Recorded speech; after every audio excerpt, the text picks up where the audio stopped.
Arnaud Grandjean est l'un des meilleurs paratriathlètes français. Son prochain objectif, se qualifier pour les JO de Tokyo qui ont été décalés en 2021 pour représenter la France. Arnaud va nous parler de son handicap, de son expérience et nous livrer les spécificités du monde du paratriathlon, un univers où le triathlon devient un sport collectif.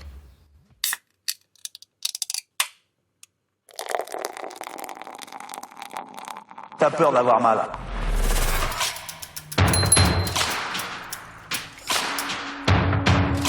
C'est une trompette.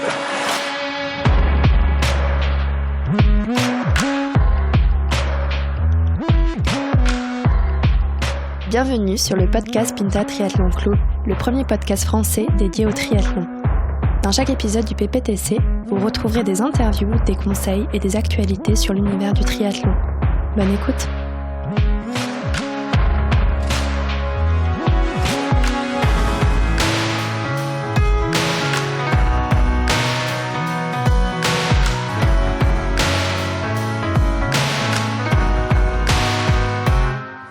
« 3,24 dans les... » Mais putain, même quand j'avais pèleriné, elle faisait ça, j'aurais craché dessus. Bonjour à tous et bienvenue sur le podcast du PPTC, le premier podcast français dédié au triathlon. Aujourd'hui, nous avons le plaisir et la chance d'avoir avec nous Arnaud Grandjean, un triathlète paralympique français, en course pour la qualification aux JO de Tokyo, qui auront finalement lieu en 2021 et pas en 2020. Et je suis aujourd'hui accompagné de mes camarades et amis d'aventure, Geoffroy et Mélène. Messieurs, bonjour. Bonjour. Bonjour à tous. Bonjour. Bonjour Arnaud. Merci déjà de nous accueillir chez toi en cet après-midi. C'est très gentil de ta part. On est ravis de pouvoir partager ce moment avec toi et de pouvoir t'interviewer. Vous avez pas mal échangé avec Mélène en préparant cette interview, mais pour les auditeurs et pour Geoffroy et moi notamment, est-ce que tu peux te présenter rapidement, quel âge tu as, ce que tu fais dans la vie, etc. Pas de problème, donc rebonjour à tous. Donc Arnaud Grandjean, j'ai 34 ans, pardon. Je suis ingénieur-chercheur à la recherche et développement d'EDF et du coup je fais du triathlon depuis 2013, donc du paratriathlon comme je suis malvoyant. Et comment s'est passé du coup le confinement pour toi ? Est-ce que ça a été, t'as réussi à prendre un petit peu de plaisir en faisant tes petits entraînements habituels ou ça a été un peu complexe ? On a déjà quelques indices en plus dans le salon là, quand on est arrivé. Et un peu d'équipement. Un peu d'équipement, ouais. Alors l'indice dont il est question, c'est un tapis de course dans lequel j'ai investi. Voilà. Non, le confinement c'était assez particulier parce que on sortait de compétition, on avait fait une course en Tasmanie le 29 février et donc c'était la première course de la saison dans le cadre de la qualif pour Tokyo et en fait à la suite de cette course on devait enchaîner sur Abu Dhabi 5 jours plus tard, mais c'était la première course qui a été annulée à cause du Covid et finalement on est rentré dans le confinement avec toujours l'objectif de Tokyo qui était en lice, toujours non décalé, et donc on était tiraillé entre l'incertitude de la suite de la saison et le besoin en fait de continuer à s'entraîner pour être au top à la sortie du confinement. Donc voilà, donc ça a duré cette incertitude, ça a duré 3 semaines à peu près, le temps que les annonces soient faites. Et, parce que l'annulation de Tokyo, finalement, ça s'est fait quand ? C'était fin mars ? C'était fin mars, je dirais autour du 25, quelque chose comme ça. Donc on a fait 10 jours vraiment où on se disait faut continuer à s'entraîner parce que c'est pas ce qui peut se passer, quoi. Voilà, c'est ça, tout à fait. Et donc pratiquement, moi j'ai tourné entre 15 et 20 heures semaine d'entraînement pendant ces semaines de confinement. Donc forcément pas de natation, donc des élastiques et beaucoup d'home trainer et du tapis de course, mais aussi de la course en dehors à des heures bien choisies et dans mon rayon d'1 kilomètre. Ce qui est pas évident. Ça va, Massy, il y a de la place. Et donc c'était assez dense parce que j'ai aussi repris le boulot vu que j'ai un détachement en fait. Grâce à mon employeur EDF, mais vu que l'échéance 2020 sautait, j'ai décidé de reprendre le travail pour avoir mon détachement l'année prochaine.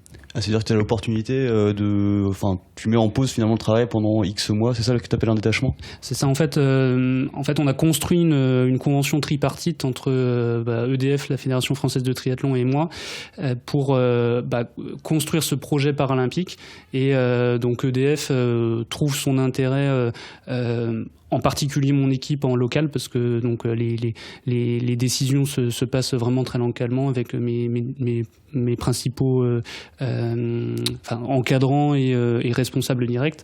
Et comment dire, donc oui, j'avais des semaines de détachement et des demi-journées chaque semaine pour m'entraîner. Et donc c'était un programme qui s'étalait jusqu'à Tokyo en fait. Et du coup, dans ton, tu disais que tu avais un club, c'est ça, qui t'accompagnait auquel tu participais aujourd'hui, dans lequel tu étais aujourd'hui? Alors oui, je suis licencié à Metz Triathlon, mais en fait tous mes entraînements se passent en local à Massy, donc avec le club de natation de Massy. Et après, donc moi je m'entraîne en solo, de mon côté on va dire, individuellement en course à pied et cyclisme.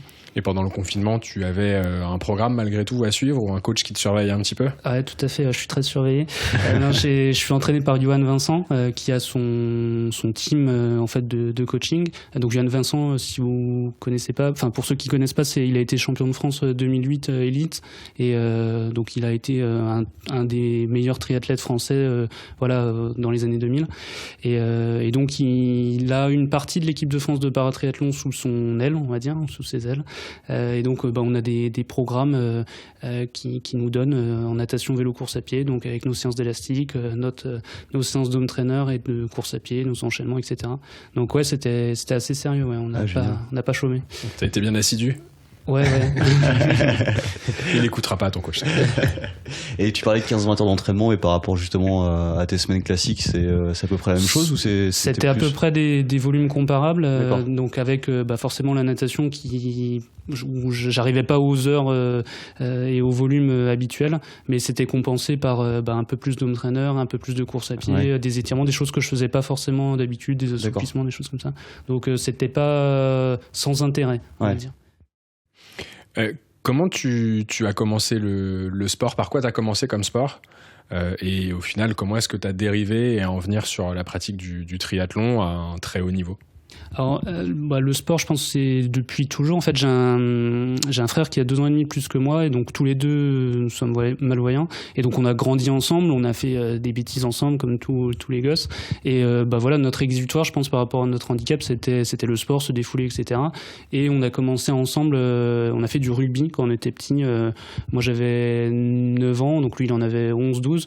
Et donc, on a fait 4 ans de rugby ensemble, donc dans des équipes séparées, parce que voilà, les différences d'âge faisant. Après, on a fait du handball ensemble, mais c'était pas très concluant, pareil, par rapport aux problèmes de vue. Puis après, on s'est tourné vers les sports d'endurance, donc course à pied et vélo. Et voilà, c'est comme ça qu'on est arrivé progressivement vers le triathlon, mais pas directement, pas à cette époque-là. Moi, j'ai fait longtemps course à pied et vélo, et le triathlon, c'est venu que en 2013. En fait, donc avant d'arriver au triathlon, j'ai fait une bonne dizaine d'années de paracyclisme, donc du cyclisme en tandem avec un guide. Et de 2007 à 2013, j'étais avec un guide, donc Julien Herviot, qui est devenu un pote, parce qu'on a passé beaucoup de temps ensemble. Et on n'a pas partagé que du vélo. Et voilà, c'est ce qu'on recherche, enfin c'est ce que je recherche aussi dans une relation athlète-guide, enfin en tous les cas malvoyant en guide. Et donc en 2009, je sortais de blessure, et il m'avait lancé un pari. Le pari, c'était si on se qualifie au championnat du monde de cette année, donc 2009, je te devrais un triathlon, parce que je lui rebattais les oreilles avec cette histoire de triathlon. Moi, je voulais en faire un. J'étais impressionné par les triathlètes, leur capacité à s'entraîner, et puis faire les 3 sports, ça me bottait bien. Et donc, cette année-là, en 2009, on est allé au championnat du monde, donc il me devait un triathlon, et j'ai attendu 4 ans pour que le pari se fasse soit rempli. Et donc, il a attendu le championnat de France de paratriathlon 2013 pour m'offrir, entre guillemets, ce triathlon, mais il n'avait pas choisi ce triathlon par hasard, parce que en fait la natation se faisait dans le Doubs, et donc il avait bien compris que, sachant que lui il savait pas nager, ou très mal, que cette partie-là ça allait beaucoup l'aider d'être avec le courant. Voilà. Pour l'anecdote, en fait, donc le Doubs, dans le Doubs en juin, c'est assez orageux, et le jour de la course, en fait, les conditions étaient pas disons que c'était pas nageable, voilà. Le Doubs était en crue et donc ça s'est transformé en duathlon et ça nous a arrangé encore plus. Parfait, c'était parfait. On est bien sorti. Il avait tout calculé finalement. Ça. C'était balèze effectivement. Et tu parlais de ton frère justement, il a continué lui aussi dans le triathlon ou Pas du tout, non. On a continué. Il a fait c'est lui qui m'a mis la patte au paracyclisme et puis après il a un peu dérivé, il a arrêté le sport intensif. D'accord. Voilà. Ok. Et sur la partie natation justement, tu disais c'est pas un sport que tu avais vraiment pratiqué jusque là. Pas trop, voire même pas du tout. En fait, je nageais quand je pouvais pas faire autre chose. Donc quand j'étais blessé, quelques fois assez longtemps, pour des broutilles mais qui étaient mal soignés, en tous les cas qui duraient plus longtemps que prévu et j'allais faire des ploufs de temps en temps quoi. Et le crawl j'ai mis beaucoup de temps à l'apprendre. Ouais. T'as des petits conseils à donner parce que Mélène aussi a mis beaucoup de temps à apprendre le crawl. Ouais, je pense que c'est plutôt toi qui pourrais me donner des conseils. Je suis toujours un peu à la rue. Est-ce que justement tu peux nous parler un petit peu de ton handicap? Comment est-ce que c'est lié à un accident ou plutôt à la naissance, de ce que tu avais l'air de nous dire? Comment ça se passe après pour ton quotidien? Alors c'est une maladie héréditaire, donc j'ai toujours vu comme ça. Donc c'est un handicap inné, donc je me suis adapté dès le plus jeune âge en fait à ce handicap. Donc en gros techniquement c'est une atrophie du nerf optique. C'est une maladie qui m'occasionne qui diminue mon acuité visuelle, donc entre un 20e et un 10e à chaque œil. Mais j'ai un champ visuel normal, je vois pas flou, je vois pas trouble, etc. Et globalement, moi je dis souvent qu'à part conduire une voiture, je peux tout faire, ce qui est à peu près le cas, modulo quelques adaptations. Et donc au quotidien, globalement quand je veux lire un document qui est petit, j'ai un système optique en fait, c'est assez simple, c'est une loupe sur une paire de lunettes. Voilà. Après quand je travaille donc sur ordinateur, je suis assez près de mon écran, j'utilise la loupe Windows, des choses comme ça. Pour regarder loin, j'utilise à l'époque j'utilisais une sorte de petite jumelle, mais maintenant je suis plus sur mon smartphone à faire des photos et à zoomer. Donc c'est des adaptations assez simples, on va dire, mais qui doivent être construites avec le temps en fait, parce que moi j'ai donc 34 ans, il y a 30 ans, les enfants malvoyants n'allaient pas dans le système éducatif classique en fait, parce qu'on pensait que c'était un échec de base. T'avais pas les outils non plus que t'as aujourd'hui. Il n'y avait pas les outils, c'était plus difficile, il n'y avait pas l'intégration aussi automatique et facilitée comme ce qu'il peut y avoir aujourd'hui quoi. Et là, au quotidien, t'as pas de système correctif? Je vois là que t'as pas de lunettes. Non, en fait, comme c'est le nerf optique qui est atteint, c'est pas l'œil, et donc on peut pas appliquer quelque chose de, on va dire, standard optique directement sur l'œil. Et la seule possibilité de traitement, en fait, ça serait de la thérapie génique au niveau du nerf optique, et c'est à peu près aussi dur que de greffer un cerveau. Donc on le fait pas en ce moment. C'est pas pour tout de suite. Et dans le sport, du coup, ça se matérialise comment? Parce que tu disais que tu pratiquais du sport depuis finalement très longtemps. Quand tu étais plus jeune,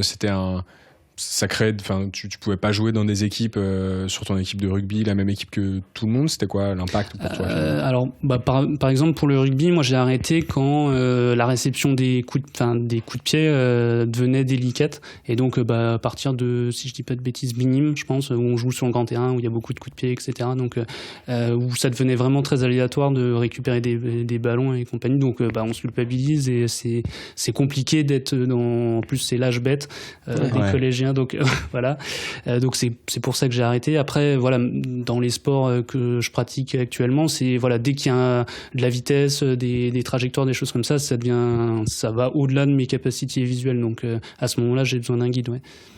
Ce que tu me disais justement pour tes entraînements, c'est que tu avais quand même beaucoup de liberté du coup, que tu pouvais aller à la piscine sans problème, que c'était surtout sur le vélo en fait, où il faut que tu fasses du home trainer ou sinon rouler en tandem. Mais sinon, dans ton quotidien, pour aller courir, il n'y a pas de problème. Tu peux. Ouais, tout à fait. En fait, ça fait partie des adaptations en fait pour la course. Quand on se prend un trou une fois, on évite. Ensuite, on sait où il est, donc on évite de se le prendre une deuxième fois.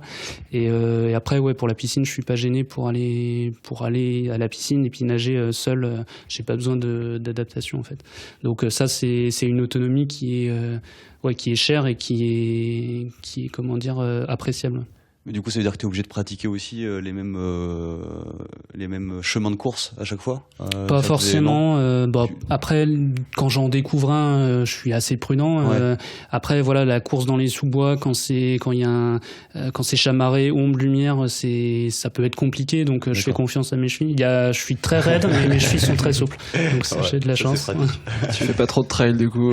Voilà. Plus risqué. Et du coup, à part le vélo tandem, il n'y a pas de matériel particulier, de ce que je comprends? Non, alors en paratriathlon, voilà, quand on est à deux, dans cette catégorie déficient visuel, la principale spécificité, c'est vraiment le vélo en tandem. Et après, donc il y a deux liens, parce que donc la course se déroule du début à la fin avec le même guide et on doit être attaché. Donc sur la partie vélo, on est attaché au travers du tandem, et sinon en natation et course à pied, on est attaché par un lien qui est spécifique. Donc le lien course à pied n'est pas le lien natation. Et voilà, c'est de la bricole, mais voilà, le but c'est de nager l'un à côté de l'autre et de courir l'un à côté de l'autre. D'accord. Et pour la natation, finalement, le guide va justement te guider sur entre les bouées, etc. Ou enfin, t'as vraiment besoin de lui pour savoir la direction exacte? Ouais, tout à fait. Ouais. Alors, mon handicap m'empêcherait par exemple d'aller chercher les bouées en eau vive parce que c'est trop loin tout simplement, ou parce qu'il y a les vagues, etc. Et donc voilà, lui, dans la partie natation, il va chercher les bouées, il fait comme si j'existais pas en fait. Et moi, mon but, c'est de me guider par rapport à lui. Donc c'est être le plus proche de lui sans le gêner. D'accord. Voilà. Ok. Et comment tu fais justement? C'est via la longe, tu sens que quand ça tire un peu, il faut que tu recadres un peu la trajectoire et t'arrives à... Vous avez un système de communication, peut-être, je sais pas... Alors dans l'eau, c'est assez c'est difficile de communiquer. Donc ouais, c'est ce que tu disais, Mélène, plutôt sur la traction du lien en fait. Ouais. Alors donc c'est un lien élastique qui est assez court, il fait 80 cm. Donc on est vraiment très proches l'un de l'autre, et ne serait-ce que pour favoriser l'avancement le plus rapide, il faut être le plus parallèle, et si possible moi dans sa vague, donc moi mon guide c'est Twin de gamme, donc il nage mieux que moi, et donc voilà, le but c'est vraiment d'être entre son épaule et sa hanche, et avoir à peu près la même fréquence de bras pour pas qu'on s'en mêle, et voilà, ne pas le gêner et nager le plus vite possible, quoi. Une synchronisation hyper importante, je suppose, avec ton guide, quoi. Synchronisation.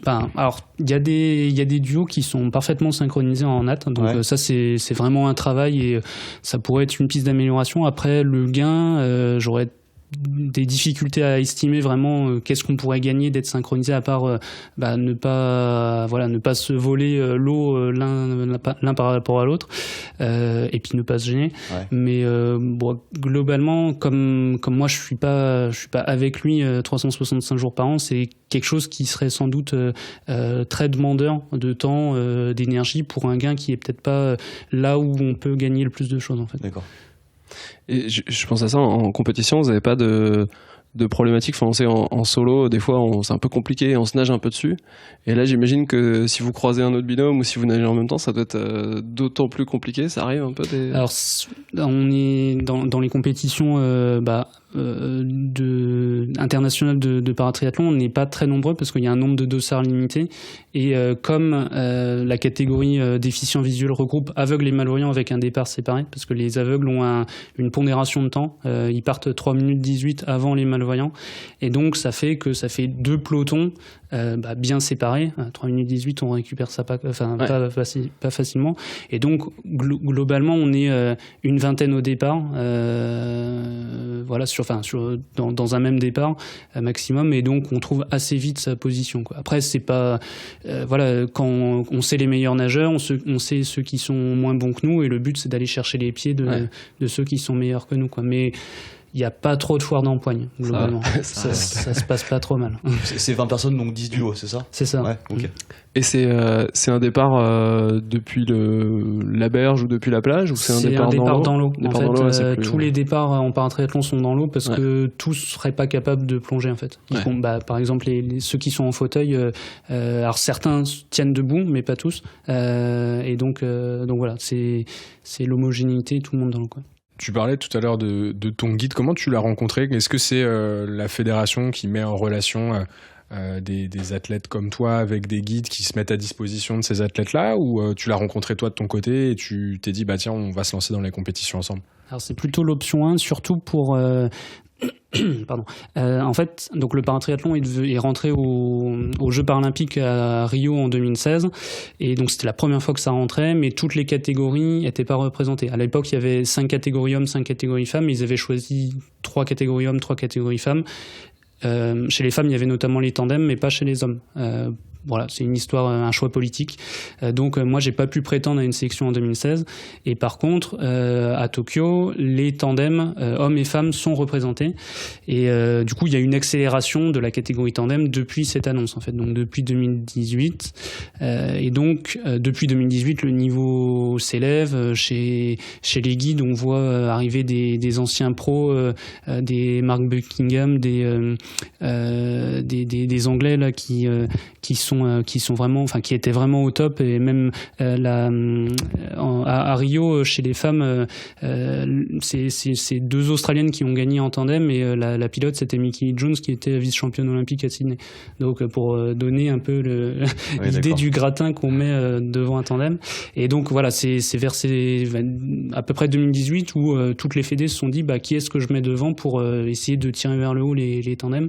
Et donc c'est à partir de ce moment-là où voilà, la Fédération française de triathlon a cherché des guides pour performer, enfin en tous les cas pour rester dans la course, et donc a contacté différentes personnes dont Toumi, qui s'est rapproché de moi ensuite pour tester en fait. Et donc voilà, notre premier triathlon ensemble c'était à La Baule en 2018. Et donc voilà, c'était un triathlon classique, valide, où du coup on était dans la machine à laver au départ. On s'est un peu nagé dessus, donc c'était un peu, voilà, c'était folklore, mais voilà, ça a commencé comme ça. Et vous avez des séances d'entraînement planifiées de façon régulière, ou c'est plus juste avant une épreuve, ou pour vous coordonner et réapprendre finalement à faire du sport tous les deux, vous vous retrouvez sur une session de X semaines? Comment ça se passe? Alors cette année, on voulait avoir le plus de possibilités d'entraînement ensemble, donc soit lui venait ici, soit moi chez lui, ou alors on se faisait étaient prévus différents stages, donc soit avec mon entraîneur, soit avec le groupe de mon entraîneur, soit avec la Fédération française de triathlon. On avait fait déjà 2 fois 2 semaines de stage en janvier et février, donc 2 semaines dans le sud de la France en janvier, 2 semaines en Espagne en février, et voilà, on avait un programme assez établi en fait jusqu'à fin juin, date de l'annonce des sélectionnés, et puis ensuite voilà, ça déroulait ensuite pendant l'été. Donc voilà, le but c'est d'essayer de se retrouver le plus possible pour surtout rouler en tandem en fait. Après les automatismes course à pied, il n'y en a pas trop besoin, parce que donc encore une fois, moi comme je suis autonome en course à pied, j'ai pas besoin d'être guidé, donc lui il n'a pas un effort d'apprentissage, on va dire, de gérer les obstacles, les anticiper, etc. Donc voilà. Et puis en natation, encore une fois, voilà, se retrouver pour nager en eau vive, c'est valable, et il faut le faire de temps en temps, mais c'est pas un impondérable, on va dire. Et sur les transitions, justement, il y a des petites spécificités, j'imagine, parce que comme vous devez rester accroché, il faut bien se coordonner aussi sur le moment où vous descendez du vélo pour repartir en course à pied, réaccrocher la longe. Ouais, tout à fait. Alors ça, c'est justement des apprentissages qu'on a fait au fur et à mesure des courses, aussi en observant les autres, et donc du coup on a modifié certaines choses, notamment descendre du vélo, ça c'était assez classique, donc on le faisait en courant comme les valides en fait. Vous descendez tous les deux en même temps, avec un pied sur la pédale, en équilibre. Donc ça c'est pas trop dur. Après la montée sur le vélo en sautant, ça a été l'étape d'après. Et voilà, on a fait quelques tests, mais ça c'est quelques chutes. Non, jusqu'à présent tout s'est bien passé. Ah, balèze. En passant autant de temps tous les deux, finalement, je suppose qu'il y a quand même une question de relation. Il y a intérêt à ce qu'elle soit plutôt bonne. Tout se passe bien?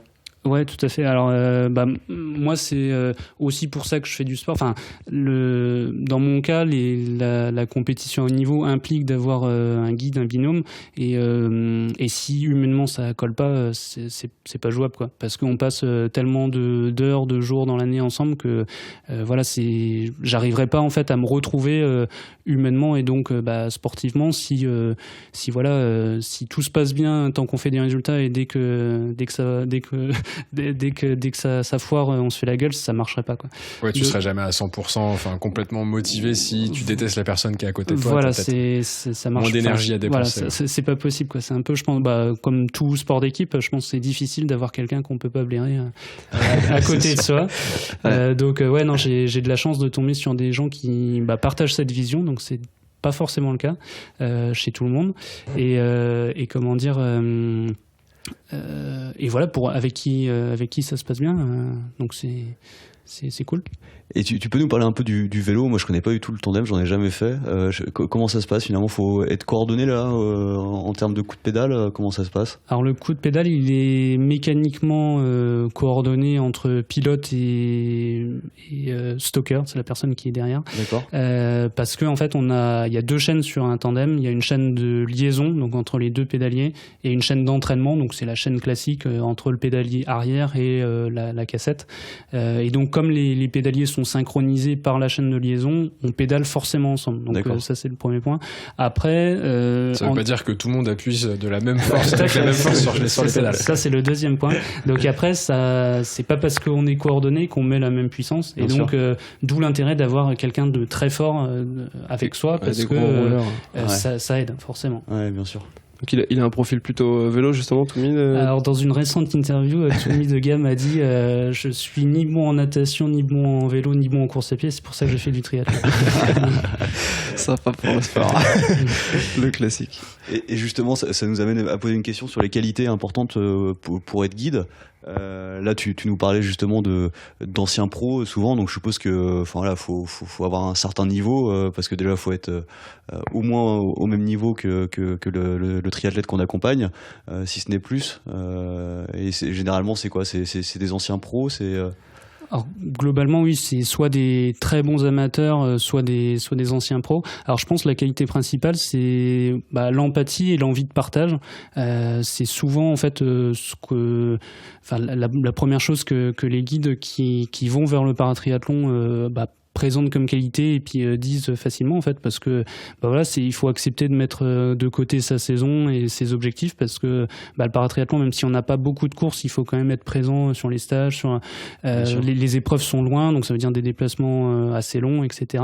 Et eux ils viennent du long globalement parce qu'on cherche des bons cyclistes et on leur impose de faire des courses d'1 heure, quoi.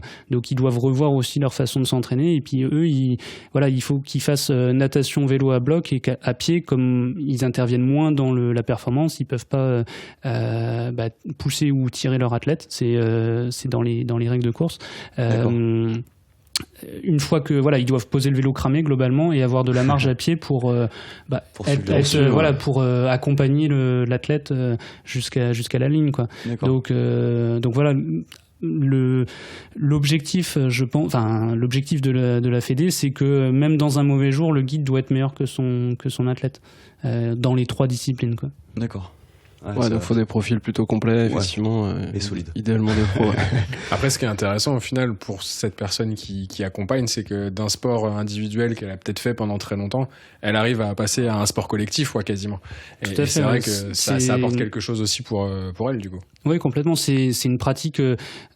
C'est une pratique nouvelle finalement, parce que encore une fois, comme tu disais, tu passes d'un intérêt individuel à un partage, et voilà, pour être bon en paratriathlon dans cette catégorie, il faut être bon tous les 3, tous les 2 le même jour dans les 3 sports. Et alors quand on est meilleur que celui qu'on entraîne, c'est peut-être plus simple, mais quand on est de niveau équivalent, ça devient vraiment un vrai challenge, parce que il faut être au top dans les 3 le même jour, quoi. Donc et est-ce que tu considères que t'es meilleur que ton guide ou pas? Joker. Merde. Joker, ok. On a vu plusieurs fois justement lors des triathlons, typiquement celui de Paris, justement des personnes en tandem qui accompagnaient des para-triathlètes. Et c'est vrai qu'on s'est souvent posé la question aussi de se dire nous ça nous plairait à titre personnel, alors pas d'encadrer un pro parce que là on n'aurait pas du tout le niveau, mais en tout cas de peut-être donner l'opportunité à des athlètes qui voudraient découvrir le triathlon de le faire. Tu sais si c'est possible à notre niveau, et est-ce que on passerait par quoi, par des associations, par la fédération française des certifications spécifiques, ce genre de choses? Alors juste une petite précision, je me considère pas et je ne suis pas professionnel parce que je gagne pas d'argent dans le paratriathlon. En fait, ma seule possibilité de gagner de l'argent, c'est de ramener une médaille au jeu, parce qu'il n'y a pas de prime de course dans les autres courses. Tu sais ce qu'il te reste à faire. Donc voilà, c'était juste pour préciser. Donc je suis tout aussi amateur que vous. Donc après pour devenir guide, c'est très simple. Il suffit d'avoir juste envie et de trouver quelqu'un avec qui on peut faire du tandem et donc du paratriathlon. Après, comme la partie handisport, donc paratriathlon, est sous l'égide de la Fédération française de triathlon, il suffit juste de se rapprocher d'un club classique de triathlon qui peut avoir dans ses contacts quelqu'un en situation de handicap qui voudrait être guidé. D'accord. Et voilà. Après, c'est une rencontre humaine, un test de matériel, un tandem. La première sortie, il faut être un petit peu briefé, mais ça se fait assez facilement. À partir du moment où on sait faire du vélo, normalement on sait faire du tandem. Faut pas être trop crispé, mais ça se passe bien en général. Je suis pas sûr que je testerais de sauter sur le vélo ou de... Oui, voilà, c'est ce que j'ai. Tranquillement la deuxième sortie. J'ai déjà fait du tandem une fois avec ma femme en vacances, et déjà on avait trouvé ça un peu compliqué. Ouais. On avait fait un démarrage en légère côte. Et... T'étais sûrement pas en mode compète. J'étais pas en mode compète, mais j'aurais pas tenté effectivement de sauter dessus avec des pédales automatiques. C'est un peu compliqué. Pour rebondir justement sur ce que tu disais sur les structures professionnelles, comment ça se passe justement par rapport au paratriathlon versus les valides? Il y a peut-être moins de professionnalisme dans le... Donc il y a au stricto sensu, il n'y a pas de professionnalisme en dehors d'athlètes en fait qui obtiennent des détachements par une structure qui les encadre, qui les paye. Donc je pense notamment à des personnes qui sont personnel civil de la défense. Par exemple Gladys Lemoussus, c'est donc celle qui a eu la médaille de bronze aux Jeux de Rio. C'est la première médaille du triathlon français, médaille paralympique, mais c'est la première médaille olympique du triathlon français. Donc elle est personnel civil de la défense, donc payée par l'armée, détachée plein temps pour faire du triathlon, pour s'entraîner. Donc c'est le cas de 3 paratriathlètes de l'équipe de France. Donc elle, Élise Marc et Stéphane Baillet, qui ont fait des résultats à tous les championnats du monde de 2013 à 2019, tous les 3. Après, donc il y a des profs de sport qui peuvent être détachés plein temps. Par exemple, Yannick Bourseau, qui a été ancien triathlète valide et qui a eu un accident et donc qui est passé par un triathlète. Et après, il y a d'autres profils, des personnes qui n'ont pas forcément d'emploi mais qui arrivent à se débrouiller par leur structure propre, etc., à pouvoir faire du triathlon toute l'année sans avoir d'occupation professionnelle. Donc c'est assez hétérogène, et donc c'est pour ça qu'il n'y a pas de possibilité d'être vraiment professionnel, parce que encore une fois, le paratriathlon étant moins médiatisé que le triathlon, et vu que le triathlon, il n'y a pas 100 personnes en France qui vivent du triathlon, du paratriathlon, à part avoir une structure, encore une fois, qui encadre complètement, mais qui est hors fédérale, en fait. La fédération nous encadre et nous aide au travers d'aides personnelles, etc., mais qui ne viendrait pas à hauteur d'un salaire annuel, quoi. Ouais. Et tu citais pas mal de noms de paratriathlètes. C'est des gens de qui tu es assez proche? Il y a une petite communauté, vous arrivez à vous retrouver de temps en temps, je sais pas, ou c'est simplement parce que tu les retrouves régulièrement sur des épreuves que du coup, forcément, tu les côtoies? Alors, on a je dirais, une petite demi-douzaine de stages fédéraux dans l'année. Donc c'est à ce moment-là qu'on les côtoie principalement. Après, par exemple, le premier nom que j'ai cité, c'est Gladys. Gladys, elle est entraînée par Johan Vincent, donc comme moi. C'est d'ailleurs elle qui a initié en fait c'est avec elle que Johan s'est initié au paratriathlon, plutôt dans ce sens-là. Et donc ensuite, il a chapeauté 2 nouveaux paratriathlètes. Et voilà, donc les stages Johan Vincent, on va dire, je vois ceux qui sont entraînés par Johan Vincent. Donc voilà, c'est des personnes avec qui forcément je suis plus proche que d'autres que je côtoie que sur compétition et stages fédéraux. Voilà. D'accord. Et tu parlais tout à l'heure justement des différentes catégories de compétition de paratriathlètes. Et moi, je me posais justement la question comment finalement les différents handicaps pouvaient être entre guillemets compensés. Donc là, tu parlais justement la différence entre malvoyants et aveugles, qui partaient justement, les aveugles partaient plus tôt que les malvoyants. Et après, comment ça se passe les différentes catégories justement, c'est en termes de handicap, comment ils sont justement répartis. Ouais. Alors c'est donc la segmentation en catégories de handicap, c'est vraiment propre à chaque sport, et donc ça c'est des règles de l'IPC. Donc l'IPC, c'est l'International Paralympic Committee, Comité paralympique international, qui cherche en fait à créer des catégories qui sont représentatives de l'impact du handicap sur la performance. Et donc en paratriathlon, il y a 6 catégories de handicap. Donc il y a une catégorie wheelchair, donc chaise roulante, où on retrouve des personnes paraplégiques ou autres, et donc qui font une natation classique, et la partie vélo sur un handbike, donc un vélo à main, et la partie course à pied sur un fauteuil d'athlétisme, comme on peut en voir dans les championnats sur piste par exemple. Ensuite, on a 4 catégories debout qui dépendent donc de la gravité du handicap des personnes, et donc des adaptations qui sont nécessaires. Donc ça peut être des amputations fémorales, tibiales ou des membres supérieurs, et donc en fonction de s'il y a plusieurs blessures ou handicaps, donc on les répartit donc de la catégorie 2 à 5, et donc 2 sont les plus handicapés, 5 les moins handicapés, et ces personnes-là en fait peuvent utiliser des prothèses ou des supports sur la partie vélo ou course à pied, sachant que dans la partie natation il n'y a vraiment aucune adaptation. Donc quelqu'un qui n'a qu'un bras par exemple va nager qu'avec un bras. Il n'y a pas de compensation du tout. Non, pas de compensation, et là pour le coup il n'y a pas non plus d'écart de temps dans une même catégorie. Donc voilà. Et donc la catégorie tandem auquel j'appartiens. Et pourquoi le calcul des 3018 dont tu parlais tout à l'heure, c'est quoi? C'est une moyenne par rapport aux résultats sur des épreuves? Ils se sont rendus compte que ça pouvait être compensé avec ces 318. Tu sais comment c'est calculé ce temps? Alors c'est un peu un calcul d'apothicaire. Alors historiquement en fait, en 2013, moi quand j'ai commencé, il y avait 2 catégories tandem, donc une catégorie pour les aveugles et une pour les malvoyants, et du coup ça réglait les problèmes. Il y avait 2 classements, 2 départs, d'ailleurs je sais plus si c'était départs séparés, enfin bon bref. Mais en tous les cas, voilà, il y avait 2 classements, et on mélangeait pas 2 handicaps qui sont vraiment différents. Après, avec en fait l'arrivée des Jeux, ils ont voulu restreindre le nombre de catégories pour pouvoir représenter un maximum d'athlètes au moment des Jeux. Donc nous, pas de bol, notre catégorie n'a pas été retenue, donc voilà. Mais ça n'a pas empêché le besoin de regrouper des catégories. Donc typiquement, ma catégorie elle a fusionné aveugles et malvoyants, et il y a eu un besoin de compensation en fait. Et donc ils ont voulu, l'ITU, la Fédération internationale de triathlon, a voulu créer un mécanisme de compensation. Donc ils avaient 2 options: soit on regarde dans les sports individuels l'impact, la différence de performance entre aveugles et malvoyants en natation, course à pied, vélo.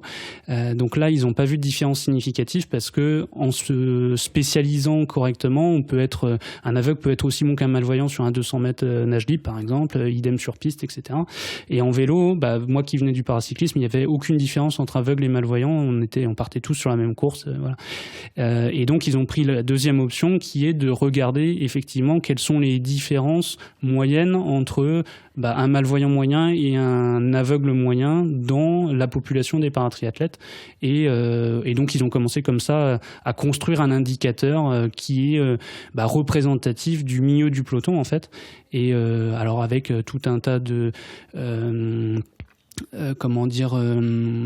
d'affinage au fur et à mesure du nombre de résultats qui étaient pris en compte, voilà, pour calculer cette moyenne, pour finalement aboutir à un potard que j'appelle de 3 minutes 18 voilà, en 2019 qui sera appliqué au jeu du coup l'année prochaine. Donc c'est pas fixe dans le temps, ça peut évoluer dans les prochaines années. Le 3.18 d'aujourd'hui, c'est pas la vérité potentiellement de 2024. C'est ça, donc moi quand j'ai commencé avec ce système, c'était 3.43, après on est redescendu, après on est remonté un peu et on est finalement retombé à 3.18. D'ailleurs je vous dis 3.18 mais c'est peut-être 3.21, je sais jamais parce que ça change tout le temps en même temps. C'est 3.18 ou 3.21, voilà. Mais donc voilà, et après le post 2021 du coup, parce que les règles devaient être revues après Tokyo, donc après 2021, et donc là ils sont en train de construire après 2021 toutes les catégories sont revues, donc la façon de considérer les différences de handicap également. Tout à l'heure, on a déjà parlé un petit peu des entraînements. Est-ce que tu peux nous raconter éventuellement le déroulé d'une course, les grandes modifications qu'il peut y avoir par rapport à une course valide? Est-ce qu'il y a des grands points? Il n'y a pas de différence sensible. Après, bon voilà, il y a la partie. Donc quand on arrive sur une course, on a la partie check-in classique, mais qui est pour nous un peu plus longue parce que voilà, ça demande pour les gens qui ont des prothèses de vérifier qu'elles soient bien homologuées, qu'elles soient bien. Voilà. Donc pour nous, typiquement pour la catégorie tandem, c'est on vérifie les liens, course à pied et natation, vérifie la longueur, vérifie la matière, si c'est élastique, pas élastique, etc. Donc ça c'est la grande spécificité par rapport au checking, par rapport à des courses valides. Après bon, on a on va regarder entrée et sortie de parc, donc justement pour pouvoir avec allégresse sauter et descendre du vélo sans problème, voilà. Et non, après on se prépare, on s'échauffe et puis c'est parti quoi. Sur les formats, tu me disais justement que c'était que du S en paratriathlon olympique en tout cas, sur la distance olympique, pour justement que tout le monde puisse courir sur la même distance, que ce soit un peu nivelé pour tout le monde.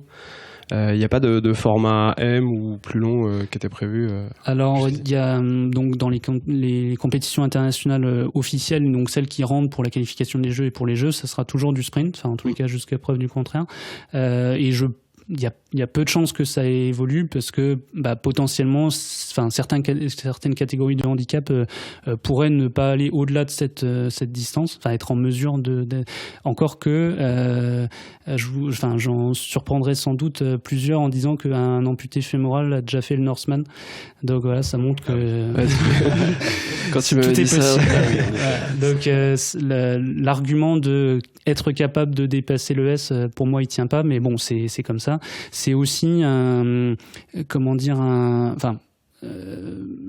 raison principale, je pense que c'est la durée en fait dans les programmes de course. Il faut que la course paratriathlon ne dure pas plus de X heures et le X ça rapproche de 2. Ouais. Et donc voilà, donc on est contraint. Je sais pas, en tous les cas, on est soumis à cette règle, à ce besoin, d'autant plus que comme il y a des grandes disparités de niveau du fait du handicap et parce que le peloton est hétérogène. Alors nous, nos courses sont sans drafting, donc voilà, ça c'est important de le dire. Il n'y a pas d'histoire d'overlap ou quelque chose comme ça. Mais donc les départs sont différés entre catégories, notamment pour pas gêner. Donc par exemple, les fauteuils qui vont beaucoup plus vite sur la partie pédestre, ils font leurs 5 km en 13 minutes, voire moins. Ils n'ont pas envie d'avoir un tandem qui court à deux de front sur une petite piste cyclable et devoir slalomer. Ouais. Et donc c'est pour ça qu'ils vont partir 45 minutes, 1 heure après nous. Et donc entre le moment où les premiers qui sont partis arrivent et eux, il se passe à peu près 2h30. Donc c'est pour ça aussi qu'on ne peut pas partir sur un format trop long. Ouais, ça étalerait la durée de course, effectivement. Voilà. Après, juste pour compléter, les championnats longue distance sont ouverts aux paratriathlètes, donc on peut aller concourir au championnat du monde longue distance ou au duathlon, etc. Mais par contre, à ce moment-là, c'est pas reconnu comme un sport de haut niveau par l'ITU. Ils décernent des titres, mais il y aura jamais beaucoup de monde dans ces épreuves-là parce que il y a entre guillemets encore moins à gagner, quoi. Tu pourrais pas être champion du monde sur une course valide en tandem, du coup. Non, parce que on serait pas autorisé à prendre le départ. Par contre, il y aurait un départ. Si je veux aller faire le championnat du monde de, je sais pas, duathlon longue distance l'année prochaine, je peux.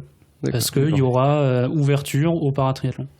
C'est bien qu'ils aient la possibilité justement d'ouvrir la... Ouais, je pense que c'est une obligation. Ah oui, d'accord.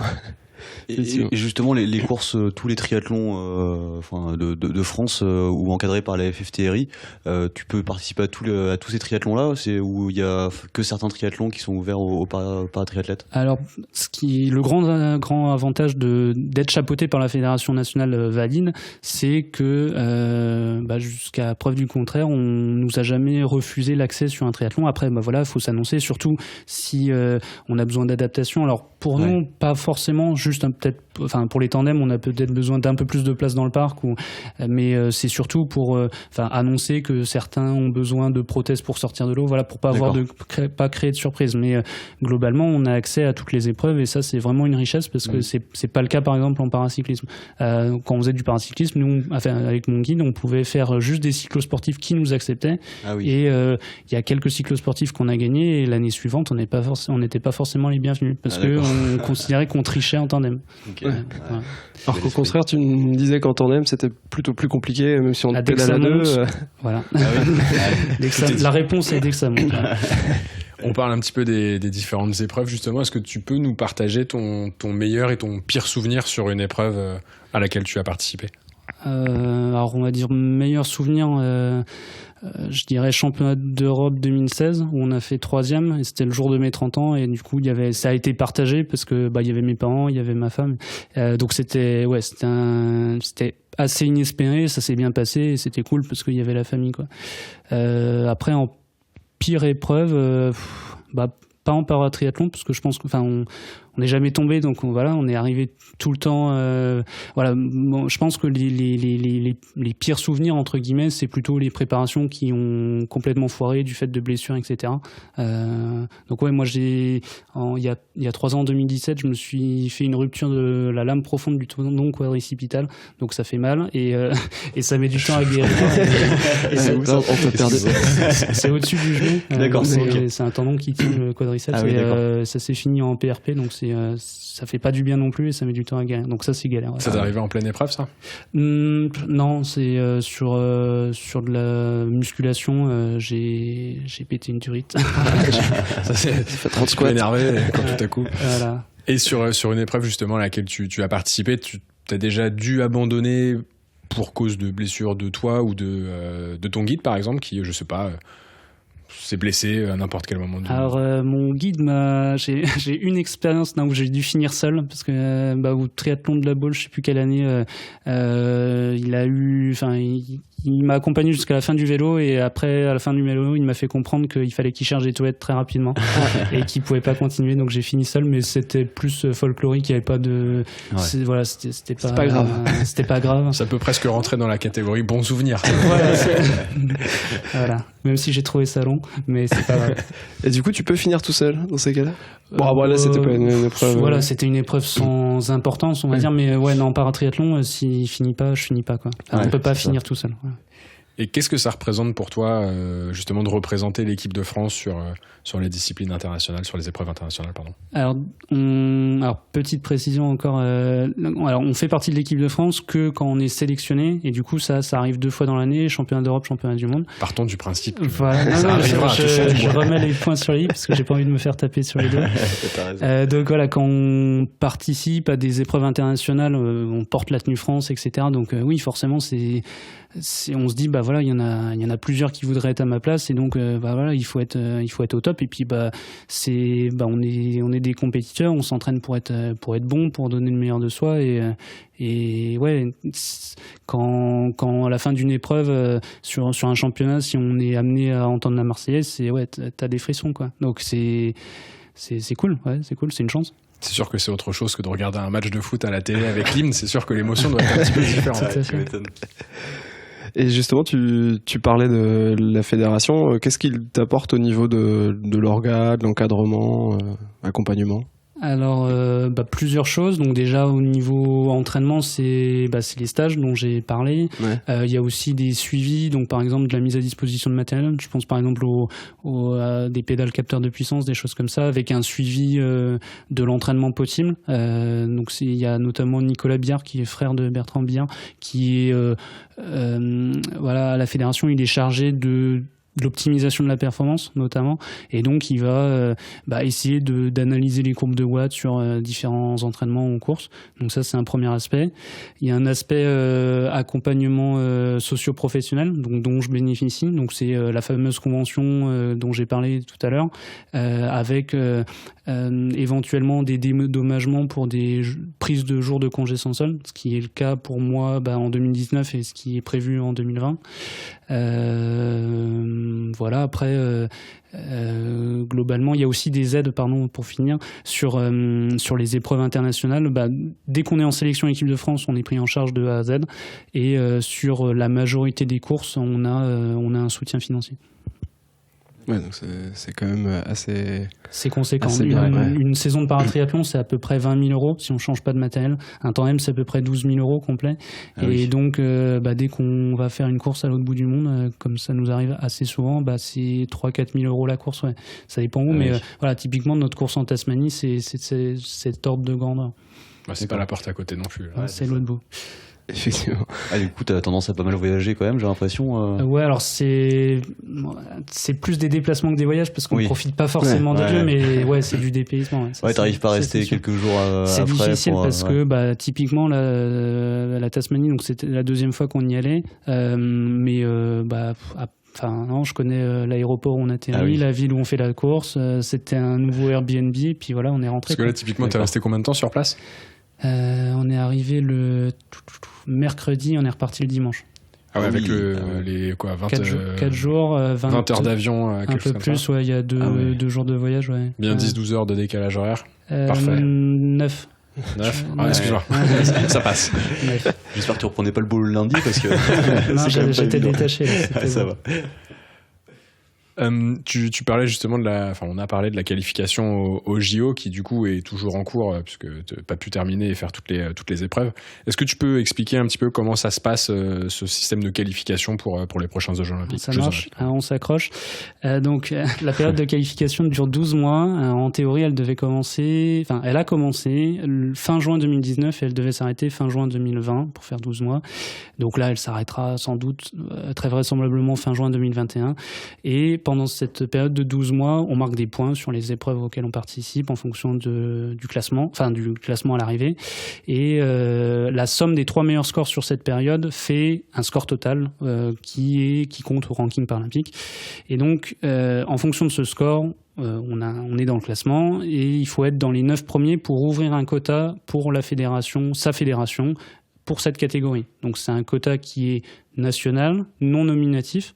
Donc moi, je peux ouvrir un quota qui n'a aucune garantie de m'être retourné à la fin de la période. Donc c'est sur la compétition, sur l'épreuve là par exemple des JO 2021, c'est tes 3 meilleurs scores, on va dire, qui vont t'attribuer un nombre de points, qui vont attribuer une place pour participer à l'épreuve le jour J, c'est bien ça ? Alors qui vont permettre à la fédération d'avoir un quota et d'avoir la possibilité d'envoyer un athlète. C'est pas obligatoire, ils sont pas obligés de représenter et de compléter les 3, 4, 5... Pas du tout. Alors, donc pour être totalement clair, donc il y a 4 catégories par sexe qui sont retenues à Tokyo et 82 SAR en tout. Donc il y a 9 personnes, 9 quotas par catégorie, donc ça fait 8 x 9, 72. Et ensuite, il y a 72 personnes qui obtiennent des quotas. Et ensuite, il y a 8 invitations qui sont données par la Fédération internationale en fonction de la représentativité des pays pour faire sortir un petit pays, etc. Et donc, quand les quotas sont attribués aux fédérations, donc fin juin 2021, disons, les fédérations nationales décident ou non, proposent des athlètes à la sélection pour Tokyo, et sur la base de critères qui leur sont propres. Et donc, typiquement pour nous, le filtre de passage, c'est être médaillable. Donc, ils ne vont proposer que des athlètes qui sont en mesure d'être médaillables ou d'être très proches, top 5, Voilà. Et donc, si, par exemple, pour X ou Y raison, on a réussi à ouvrir un quota, enfin, si, par exemple, il y a des quotas qui sont disponibles, mais que les athlètes dans la catégorie en question sont vraiment trop loin par rapport aux performances des autres concurrents, la France n'a aucune obligation d'emmener ces personnes-là au jeu. Et après chaque épreuve, pendant cette phase de qualification, tu sais exactement où t'en es par rapport aux autres de ta nation et des autres nations aussi, du coup ? Tout à fait. En fait, ça fonctionne vraiment comme le ranking classique des valides. Tous les lundis, c'est remis à jour. Et donc, c'est un score qui est glissant avec les semaines, etc. Donc, on sait où on en est, en fait. Et là, justement, avant le confinement, vous en étiez où ? Alors, si je dis pas de bêtises, on est 2 Français dans le top 9. On doit être 4 et 5 ou 5 et 6, je sais jamais. Mais voilà, on a... Sauf catastrophe, la France a toutes les chances d'avoir deux quotas ouverts pour la catégorie tandem. Ouais, c'est pas remis à zéro. Non, tout ce qui est acquis reste. Ouais. Et tout, a priori, la période de qualification ne reprendra que quand la situation sanitaire sera identique et valable pour tout le monde. Et donc ça, on ne sait pas quand est-ce que ce sera. Et donc il y a toutes les chances que, encore jusqu'à preuve du contraire, que les courses de cette année, à part celles qui ont déjà eu lieu et qui sont validées, etc., donc type Tasmanie, là où on a fait 3 en fin février, donc toutes les épreuves qui sont susceptibles d'arriver fin 2020 ne compteront pas pour la qualification. Et donc ça reprendrait que 2021 finalement. A priori. Ouais. D'accord. Ça fait une période assez chargée pour ceux qui n'ont pas encore débloqué de place justement, de s'entraîner, d'aller chercher des points, puis derrière d'enchaîner sur Rio. Après, donc de fin juin 2019 à du coup fin février 2020, il y a eu pas mal d'épreuves, dont les championnats du monde à Lausanne là, en septembre 2019. Et du coup, Lausanne, c'était la plus grosse course de la période de qualification, c'est celle avec le plus grand nombre de points. Et finalement, ceux qui ont participé au championnat du monde ont fait d'autres courses sur la période, sur le deuxième semestre 2019. Et globalement, on a sur les 9 quotas de Tokyo, il y en a 6 qui sont sûrs d'y aller, en fait, mathématiquement. C'est déjà bien avancé. Parce qu'ils ont fait suffisamment de points pour être sûr de ne pas être éjectés par les courses qui restent à faire. D'accord. Parce que selon les courses, il y a des points, il y a des courses qui rapportent plus de points que les autres. Ouais, aussi. Tout à fait. Alors, pour faire vite, un championnat du monde, c'est 700 points la gagne, et ensuite on diminue de 7,5% par place. D'accord. Et ensuite, il y a 2 niveaux de manches de Coupe du Monde. Il y a les World Paratriathlon Series, c'est l'équivalent des World Triathlon Series, donc c'est 550 la gagne, et ensuite on diminue de 7,5%. Et les manches de Coupe du Monde classiques, donc Paratriathlon World Cup, c'est 450 la gagne, et on diminue de 7,5% à chaque fois. Ouais, donc il faut bien choisir aussi tes courses en fonction peut-être du plateau et de... Alors le plateau, on le sait, alors c'est un peu compliqué, mais globalement, il faut être bon sur les grosses courses. Et si on peut pas accéder aux grosses courses ou si on s'est loupé, faut faire les autres courses et il faut gagner. Voilà. C'est assez simple, finalement. Voilà. Et par rapport à ce que tu disais, justement, sur les chances de médaille, vous vous situez où par rapport au top mondial à l'heure actuelle ? Alors nous, on a fait 8e au championnat du monde à Lausanne, le 1er septembre dernier. On va dire qu'on a... Alors, sur le plan personnel, on a mal géré mon pic de forme parce qu'on a fait une semaine plus tard la course. Alors, je finis, pardon. On a fait 8e au championnat du monde à 3 minutes de la gagne, des Espagnols qu'on a rencontrés la semaine suivante sur un parcours qui nous allait mieux où on finit 15 secondes derrière eux. Donc, il y a eu un petit problème de gestion de pic de forme, mais bon, voilà, on fait pas d'omelette sans casser deux, donc voilà. Après, le parcours à Lausanne nous a pas forcément aidé, c'était assez vallonné. Nous, on est plutôt bon sur le plat, on a un rapport poids-puissance qui est pas optimal par rapport à d'autres. Enfin voilà. Et donc par rapport à notre 8e place, on peut mieux faire.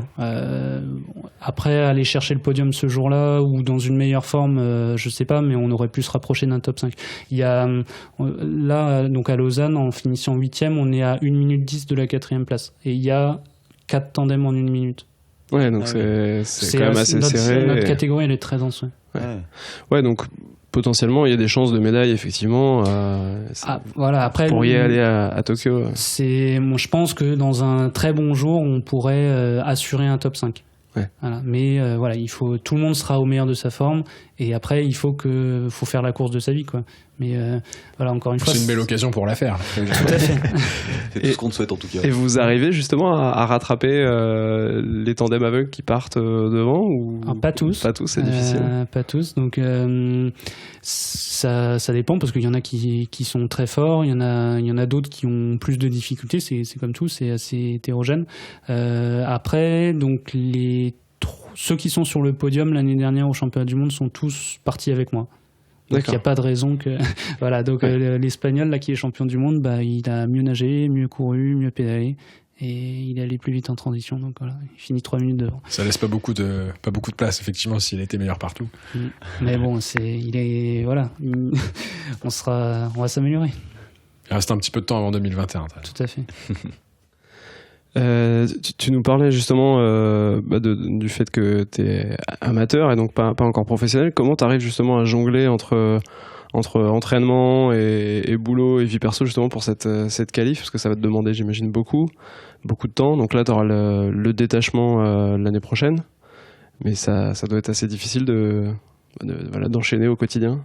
En fait, s'il n'y avait pas le détachement, je tenterais même pas l'expérience parce que c'est pas jouable.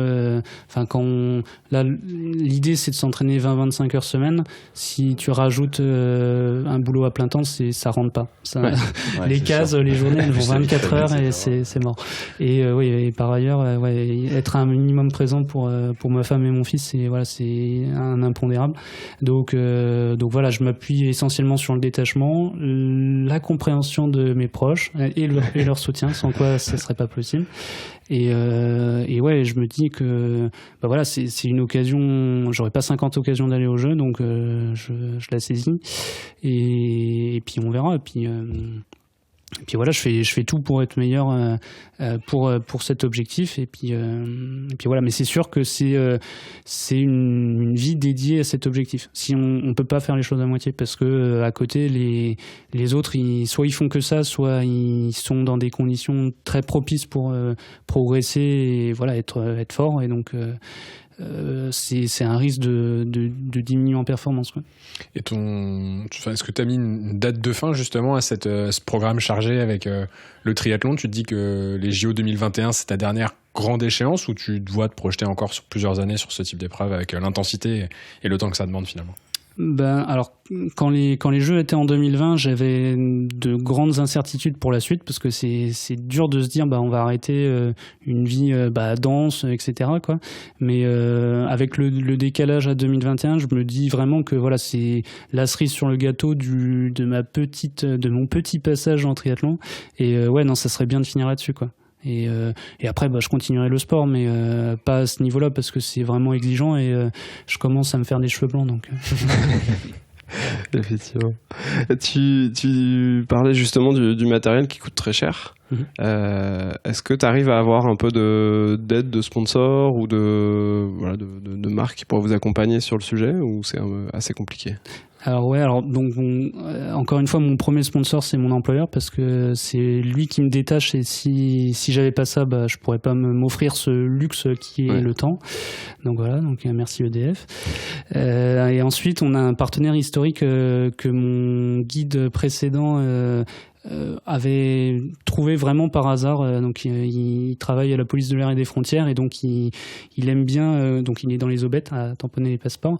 D'accord. Et lui il allait plutôt vers les VIP, etc., et il est plutôt facilitateur, et donc il a rencontré une fois le PDG de Crystalline US, et en discutant sport, il en est venu à lui demander s'il voulait soutenir un tandem pour le paratriathlon, et donc Crystalline nous soutient depuis cette époque, donc depuis 2014 si je dis pas de bêtises. Donc ça c'est vraiment bien, ça dure, donc merci à eux. Donc ça c'est une aide financière qui les sponsors financiers sont vraiment très difficiles et rares, et donc s'appuyer dessus c'est essentiel en fait. Après donc on a d'autres partenaires, notamment via mon guide en fait. J'ai la chance d'être accompagné par ces sponsors. Donc après c'est pas forcément des sponsors financiers, mais c'est des choses qu'on n'achète pas. Donc par exemple de la diététique, des combinaisons de natation, etc. Donc ou du matériel, des tenues vélo. vélo. Donc il y a différents partenaires qui nous suivent, donc Selfish, Ekoi et autres. Donc ça ça fait moins sur les dépenses. Donc ça aide. Et après c'est personnel. Donc c'est moi mon plus gros sponsor ensuite. Ce que tu disais justement, le tandem coûte très très cher. Ouais. Ça c'est un des points un peu compliqués. On en parlait au téléphone, tu me disais que tu as la chance d'avoir un fabricant français qui est juste à côté de chez ton guide. Tout à fait. Bien, mais... Alors c'est le hasard en fait. Donc mon guide il habite à côté de Tours mais au milieu de nulle part, et le fabricant en question c'est Sifac et c'est au milieu de nulle part, donc c'est à côté. et donc donc là encore eux aussi ils nous ont fait notre vélo en 2017, et donc ils nous ont soutenus donc en rédigeant le prix catalogue. Donc ça nous aide, et récemment en fait fin d'année dernière on est passé au frein à disque, donc on a refait une peinture, on a changé en fait une partie du tandem, donc il s'est fait désosser et puis il s'est fait reconstruire, et voilà, donc c'est pratique et c'est de la qualité. Il y a très peu de fabricants en tandem dans le monde, et pour montrer, un des indices de qualité c'est qu'il y a beaucoup de nations étrangères qui achètent chez eux, chez Sifac, ils ont notamment des titres en paracyclisme et en chrono ou en route ou sur piste avec leur matériel, donc c'est du bon matos. Ouais. Je vais peut-être dire une connerie, mais finalement si tu changes de guide entre guillemets, est-ce que le cadre est toujours adapté à la taille de ton potentiel futur guide, ou t'es obligé de rechanger aussi ton vélo? Alors c'est pas une connerie, du coup on avait fait mon ancien guide il faisait 1m93 et Toumi il fait 1m86. Après donc du coup il avait été fait pour Julien, donc il faisait 1m93, donc j'ai pas changé de vélo. Voilà, après il y a hauteur de selle, potence, etc. qui font qu'il y a des adaptations possibles, donc ouais, mais globalement, comme je suis grand, le tandem doit être grand, et voilà, j'ai toujours eu des guides plus grands que moi ou au moins aussi grands, donc globalement il n'y a pas besoin d'avoir un guide un tandem par guide, parce que sinon heureusement le garage serait plein, voilà. Tu prends un guide le portefeuille ça serait vite. Ouais, c'est ça. Et je suppose qu'avec la fédération ils ont aussi du sponsoring directement à eux, c'est des choses duquel tu arrives à profiter aussi? Alors, la fédération a quelques partenaires. Alors après, ça serait plutôt des réductions sur des achats. Donc, je pense notamment à un récent partenariat diététique qu'ils ont eu. Il y a eu, dans les années précédentes, on était soutenu par Mavic était un des partenaires principaux. Et donc, on avait une dotation en fait annuelle d'un certain montant, et donc ça nous permettait d'avoir des chaussures, des casques, etc. Gratuitement. Donc ça, c'est encore une fois, c'est une aide via la fédération qui est carrément appréciable. Ça permet de réduire un peu la facture globale. Tout à fait, tout ce qu'on n'a pas acheté, c'est bon à prendre. Et les médias, est-ce que il y a une couverture un petit peu de tout ça? Il me semble personnellement que c'est de plus en plus le cas de tout ce qui est suivi des courses un peu, les JO paralympiques, on en parle de plus en plus. Est-ce que c'est quelque chose que tu vois? Il y a des médias qui s'intéressent de plus en plus, à part le PPTC à ton histoire? Gros média. Alors, si je dis pas de bêtises, je crois qu'à Tokyo, il y a 120 heures de direct pour les Jeux paralympiques qui sont prévus. Donc c'est beaucoup plus que sur les précédents jeux. Enfin, c'est vraiment graduel en fait, l'augmentation, donc ça c'est vraiment bien. Alors après, sans rien vous cacher, la couverture du monde du handisport, c'est essentiellement aux jeux, donc bon, été-hiver, donc tous les 2 ans. Après, donc en effet, on voit plus de reportages type Tout le sport ou d'autres émissions qui permettent de mettre en lumière des sportifs sur des championnats qui sont potentiellement rattachés à des épreuves valides, ou alors des grandes figures du monde du handisport qui se mettent, qui changent de sport. Il y a donc Michael Jeremias qui était porte-drapeau de l'équipe de France à Rio, donc qui est tennisman multiple médaillé paralympique, qui se met au triathlon. En fait, avec un de ses potes, ils se sont lancés un défi, donc pas de chance, lui il doit faire un Ironman. Sachant qu'il sait vraiment pas nager, donc voilà. Donc, c'est marrant parce qu'on l'a vu justement à notre stage de début janvier. Lui il venait pour apprendre et nous donner son expérience des jeux, donc et puis son expérience de porte-drapeau, même si on a peu de chance nous dans l'équipe de France d'avoir un porte-drapeau, mais bon bref, c'était cool. Enfin, c'était vraiment un échange de bons procédés entre lui qui venait apprendre le triathlon, la natation avec les athlètes de tous les handicaps, et puis lui ce qui l'intéressait c'était ceux qui étaient en fauteuil, et puis lui nous narrer son expérience et sa joie de vivre, et sachant que c'est quelqu'un qui a qui est enthousiaste, qui est jovial, qui parle très facilement, et on boit ses paroles, donc c'était vraiment cool. Donc c'est ce genre de transfert qu'il peut y avoir et qui peuvent mettre en lumière le paratriathlon ou le handisport en manière générale. Je pense à ça, on avait vu Marine Leleu qui avait tenté l'expérience de faire le triathlon de Paris aussi avec un guide. Tout à fait, son guide c'était mon ancien guide. D'accord. Voilà.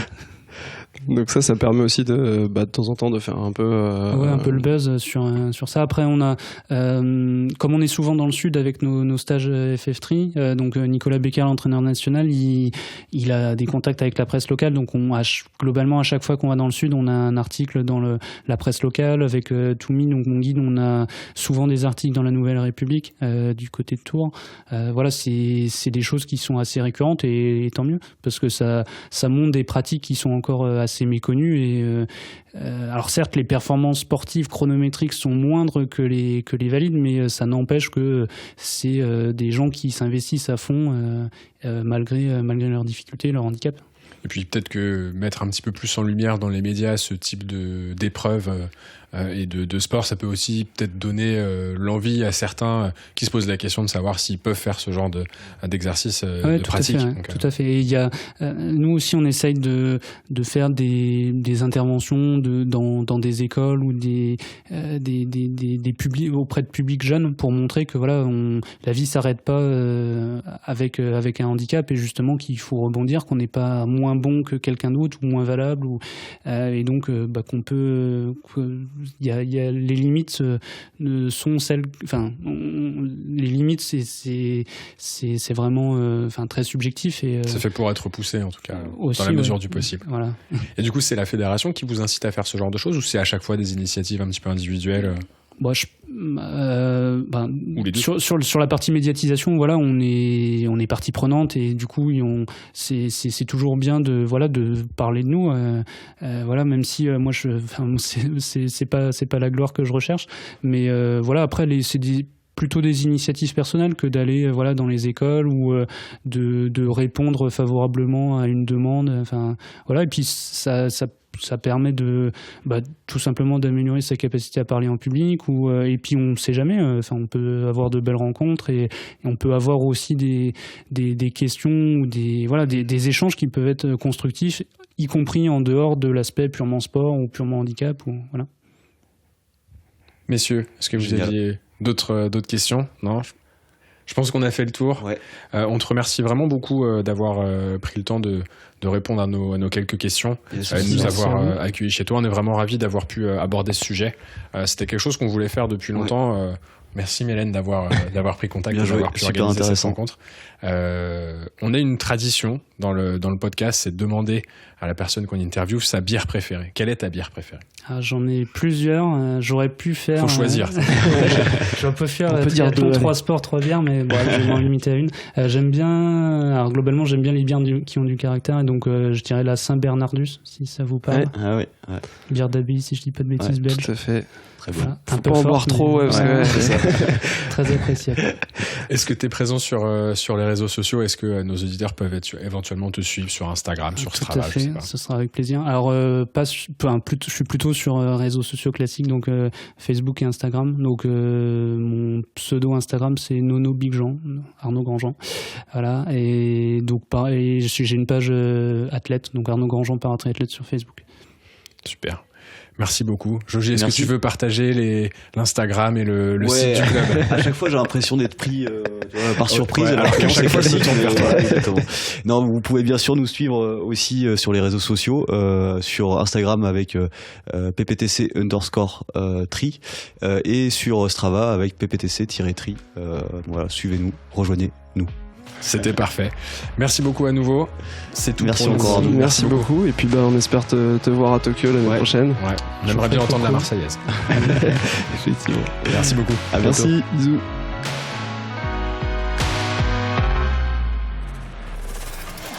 J'en ai marre d'entraîner des cons, sans déconner, je te jure.